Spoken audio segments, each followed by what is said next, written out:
Bueno, vamos a hablar con algunos de los participantes de esas reuniones que se están manteniendo. Hoy continúan en Santa Cruz de Tenerife. Están con nosotros el sociólogo Jesús Leal, que es especialista en esta materia, y los arquitectos Santiago Sirebueda y David Valcárcel. ¿Qué tal? Buenas tardes, buenos días a los tres. Buenos días. Que han tenido tiempo para hablar de este asunto. A mí me llama la atención que estemos ante una situación un tanto paradójica, porque estamos hablando de la necesidad de vivienda de muchas personas, pero también probablemente de una situación en la que no había tantas viviendas vacías, ¿verdad? Sin uso probablemente en nuestra historia reciente, seguro, ¿no?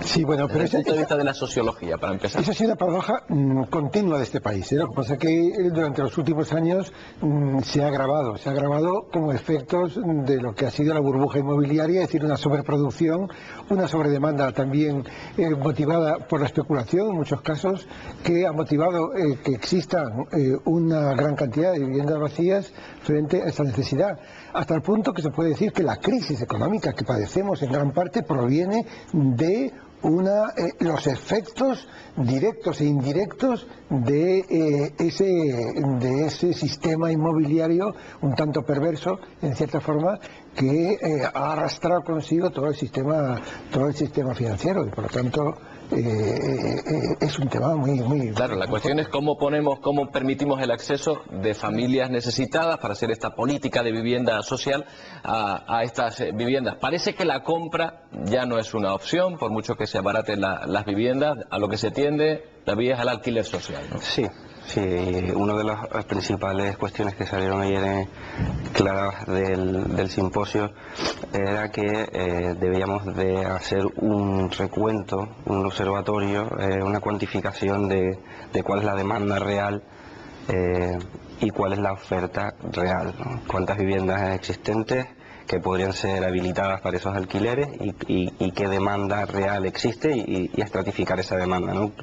Parte de esa demanda es urgente, parte de esa demanda no es urgente, y cómo casar esos dos lados, ¿no?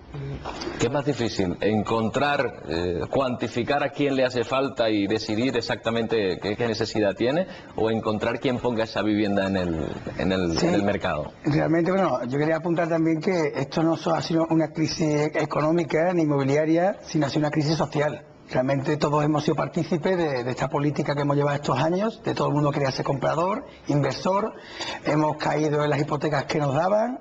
Yo no, yo estoy alquilado, pero bueno, y es curioso que ahora sí hay mucha gente. La mayoría... Sí, pero era el tonto de la reunión, o sea, era el tonto del bar, ¿no? Porque siempre decía, ya he comprado y ya estoy ganando tanto, ¿no? Bueno, esa crisis social de valores que se está intentando cambiar y que gracias a la crisis la gente va a tender al alquiler y no a la compra, como los países más avanzados en Europa, que lo discutimos ayer, es importante que todos esos propietarios que tienen un inmueble o dos, o esa banca que tiene un montón de inmuebles, cómo se les seduce o se les insinúa o se les obliga casi, ¿no?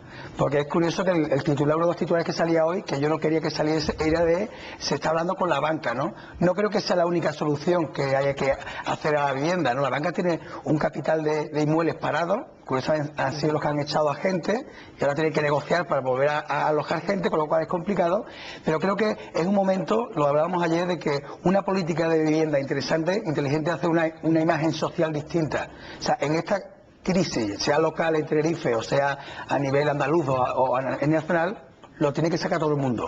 Y ahí es donde tú dices quiénes son los que tienen vivienda y cómo salen a la luz. Eso es donde todo el mundo tiene que tener ese compromiso por mejorar su ciudad, su autonomía, lo que sea, ¿no? No solo la banca, ni mucho menos, que ya ha hecho bastante, ¿no? El problema es que estamos en una situación tan complicada que se está generando un problema moral, digamos así. Hay gente que está en la calle, la gente lo reduce todo, hay gente que está en la calle, que no tiene vivienda, y gente que incluso ocupa de forma ilegal una vivienda. ¿Cómo se le puede decir que no a una familia que entra a una casa vacía? Ese es otro de los dilemas que imagino que se plantean, ¿no? Pues a veces no se le puede decir que no. A veces porque si se plantea, entre comillas, la ilegalidad de la persona que entra en una casa vacía, dependiendo también de quién sea esa casa, y sobre todo si es una casa pública. Se han dado muchísimos casos. También es ilegal, es decir, el que no cumpla la función social de la propiedad de esa casa por tenerla vacía. Porque la propiedad que yo tengo no es que yo pueda hacer absolutamente lo que quiera, sino que tiene que tener una serie de funciones en las cuales siempre hay que tener en cuenta. Y en ese sentido yo creo que es importante y que la solución de este problema proviene efectivamente en gran parte de lo que son las instituciones públicas, de lo que son las instituciones financieras, pero también proviene de la ciudadanía. Yo creo que ahí en general haríamos una llamada al conjunto de la ciudadanía a responder solidariamente y a intentar poner los recursos que se tiene un poco a tratar de solucionar ese problema. Pero a ver si lo entiendo. Dice usted que el particular tiene la obligación moral de poner su vivienda vacía en uso. El particular tiene su obligación moral por sobre el tema. Eso es lo que se llama la función social de la propiedad. Moral y legal. También, ilegal también, es absoluto. En otros países, el tener vivienda vacía en Holanda es como de mala persona, es como el que no ayuda a la señora mayor que se cae. Aquí, el que tenía 3 viviendas vacías porque había sido muy rápido comprando era el listillo, ¿no? O sea, socialmente tenemos que avanzar mucho, ¿no? Y un tío que tiene 3 casas vacías tiene que poner los medios suficientes con garantía, que el apoyo de la administración ayudando a los alquileres, metido alquiler social, pero sí tiene que movilizar. Pero tiene la garantía, Santiago, para, por ejemplo, cobrar, sea de la familia que está dentro, sea del ayuntamiento, si fomenta en esta situación ese alquiler, en el caso de que de repente haya insolvencia, porque tampoco se le puede pedir que los particulares mantengan la política social de un ayuntamiento, ¿no? De eso se habló ayer también. Ha habido medidas en las cuales sí hay la administración sí la que tiene que tutorizar ese tipo de ayuda, y se habló ayer de que hay gente que no tiene ni para pagar un alquiler social de 50 euros. O sea, va a tener que seguir habiendo ayudas al alquiler, ¿no? Y ahí tiene que estar monitorizando